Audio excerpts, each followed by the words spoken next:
नमस्कार मित्रांनो, स्वागत आहे तुमचं पुन्हा सर्वांचं आपल्या चॅनलमध्ये. मित्रांनो, नवीन असा तर चॅनलला सबस्क्राईब करायला बिलकुल विसरू नका.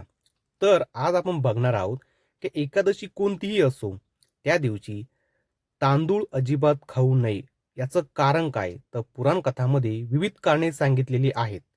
एकादशीला तांदूळ किंवा भगर जे वेगळे धान्य असून सुद्धा तांदळाचा प्रकार अनेक जण मानतात. शास्त्रानुसार जर विचार केला तर हे पदार्थ उपवासाला चालत नाहीत. त्यामागे खूप सारे कारणे सांगितलेली आहेत. पुराण कथांवर कोणी किती विश्वास ठेवायचा हा ज्याचा त्याचा प्रश्न असतो.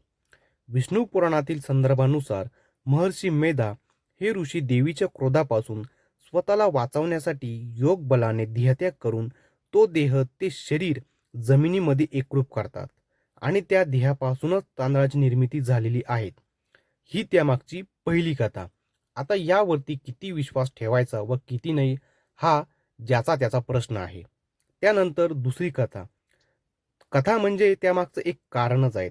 तांदूळ किंवा भात हे हविष्यान्न आहेत. हविष्यान्न म्हणजे ते यज्ञाच्या मार्गाने देवास अर्पण केले जाते, म्हणून ते एकादशी दिवशी वर्ज्य आहे.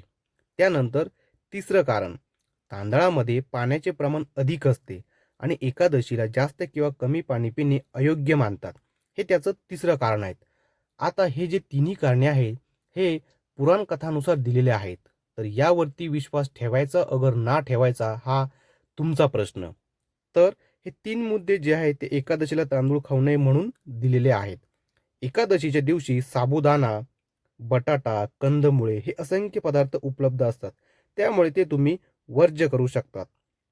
मित्रांनो, जर तुम्हाला आजची व्हिडिओ आवडली असेल, व्हिडिओला लाईक नक्की करा, शेअर सुद्धा करा आणि अशाच चांगल्या नवनवीन व्हिडिओ बघण्यासाठी आमच्या चॅनलवरती येत राहा. बेल नोटिफिकेशनला सुद्धा प्रेस करून ठेवा. थँक्यू.